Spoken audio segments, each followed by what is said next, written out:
Atenção! Começa agora uma teleaula de Geografia do Ensino Fundamental. Você vai assistir a teleaula de número 50. Bons estudos!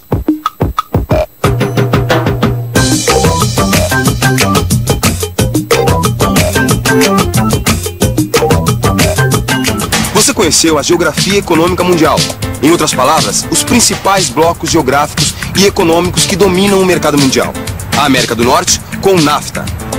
A União Europeia, o Japão e os tigres asiáticos. Conheceu um pouco mais do que acontece no leste europeu depois da queda do Muro de Berlim.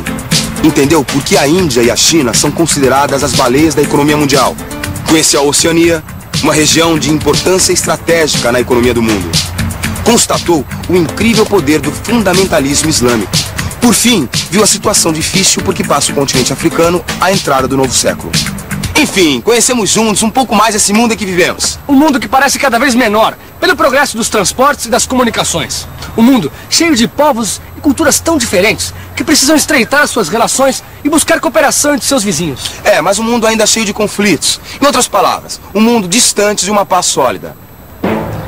E nessa última teleaula do curso, você vai justamente verificar que ainda falta muito para que as nações do globo formem uma verdadeira comunidade mundial. E que o caminho para a paz passa necessariamente pela colaboração internacional e pelo respeito às diversas identidades nacionais, étnicas e culturais. Pois essa é a única direção capaz de afastar a presença da fome e da guerra do planeta Terra. Então, vamos nessa? Vamos nessa, Pedrão.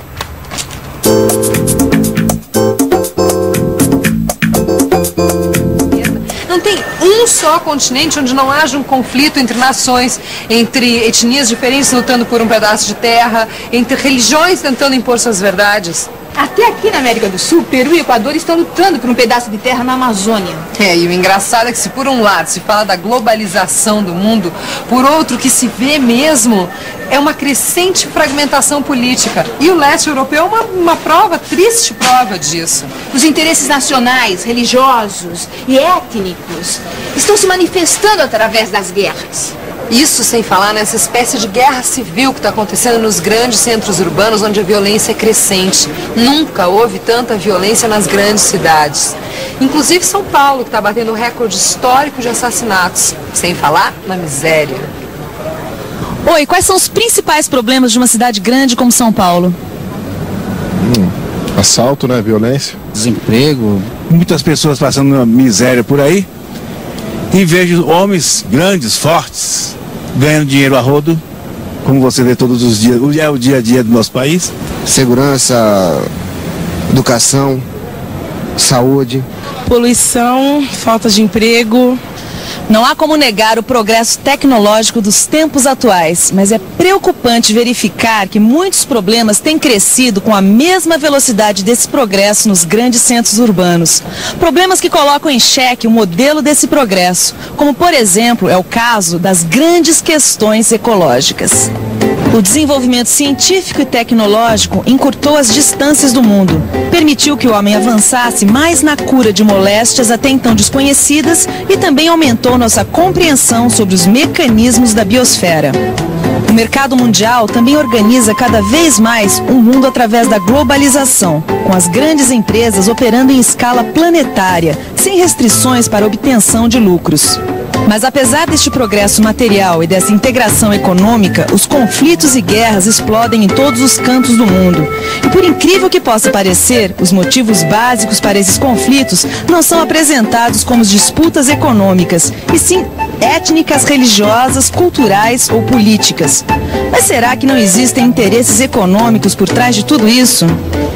Na verdade, a globalização também promoveu a ampliação do mercado mundial para mercadorias bem especiais, drogas e armas. Oi, que confusão é essa que está acontecendo na cidade hoje, hein? Não para de passar helicóptero. Então você não sabe? Parece que encontraram um bandido aí na cidade, chefe de uma quadrilha internacional, metido com drogas. Estava escondido lá na periferia.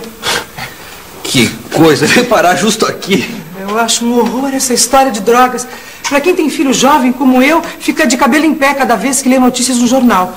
É verdade. Existe muito dinheiro investido nesses negócios do tráfico internacional de drogas, né?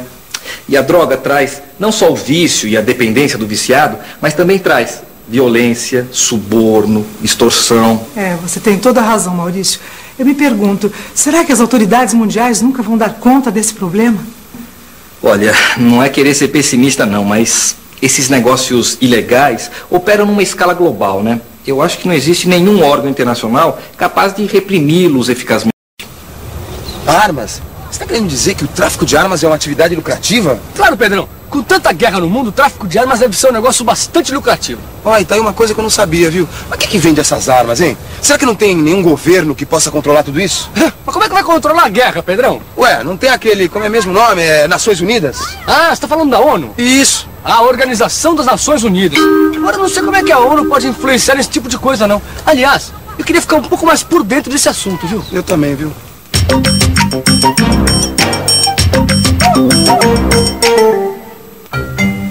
A Organização das Nações Unidas foi criada logo após o término da Segunda Guerra Mundial.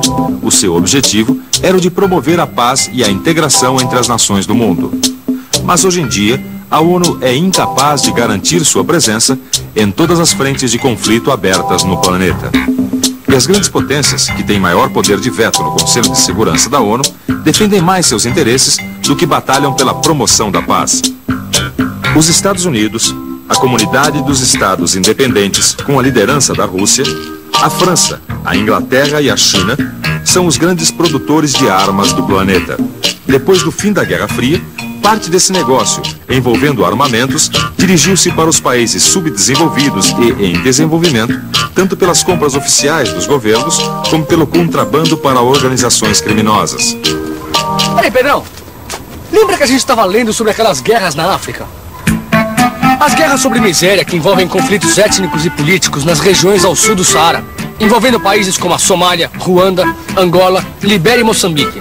Essas guerras que se transformaram em formas de extermínio da população civil. Mas o que mais me impressionou naquela matéria era a mutilação das pessoas causada pela explosão das minas. E também porque algumas pessoas que não faziam parte de nenhuma etnia ou corrente política simplesmente eram executadas. Isso quando não é a fome que mata, né? Já que praticamente nada é produzido naqueles países. Pois é. Mas além deste, existem muitos outros conflitos. Alguns perduram desde o final da Segunda Guerra Mundial, como entre árabes e israelenses. Essas guerras no Oriente Médio já destruíram uma nação inteira, como o Líbano. Também os palestinos foram condenados ao desterro. E os esforços de paz, apesar de alguns progressos obtidos com muita luta nos últimos anos, ainda são frágeis diante do fanatismo religioso e nacionalista de árabes e de judeus. Seria interessante colocar também algumas questões sobre esse problema do armamento. Hoje está todo mundo apavorado com as guerras, com o poder de fogo de certos países. Só que as pessoas se esquecem que esses países foram armados pelas potências desenvolvidas por motivos estratégicos. São as duas faces da moeda desse processo de globalização. Exato. É importante esclarecer que o tráfico de drogas e armas não teria atingido as dimensões que tem hoje se não crescesse a sombra do processo de globalização. Quer dizer, esses negócios ilegais podem proliferar cada vez mais nas brechas do sistema internacional de troca se não houver alguma espécie de controle por alguma instituição, sei lá. E as soluções têm que ser encontradas. É um desafio urgente para todos os países do planeta. E um passo muito importante para a conquista da paz. Paz, Antônio, paz. Será que esse nosso planeta nunca vai conseguir viver em paz, pô? Claro que vai, Pedrão. Olha, essa esperança não pode morrer nunca. Nada vem fácil. E para se resolver um problema, a melhor coisa é tomar consciência de que ele existe. E foi isso que você fez nessas teleaulas de geografia. Conheceu melhor o mundo em que vivemos. E agora, vamos para uma revisão. E atenção, se liga aí que é a hora da revisão.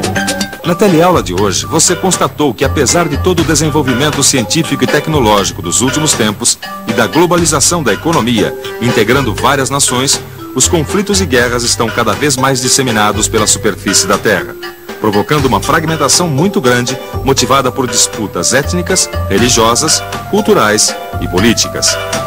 Viu também que a globalização ajudou a ampliar para o mercado mundial duas mercadorias muito especiais: drogas e armas, que vêm ampliando a violência em todo o mundo.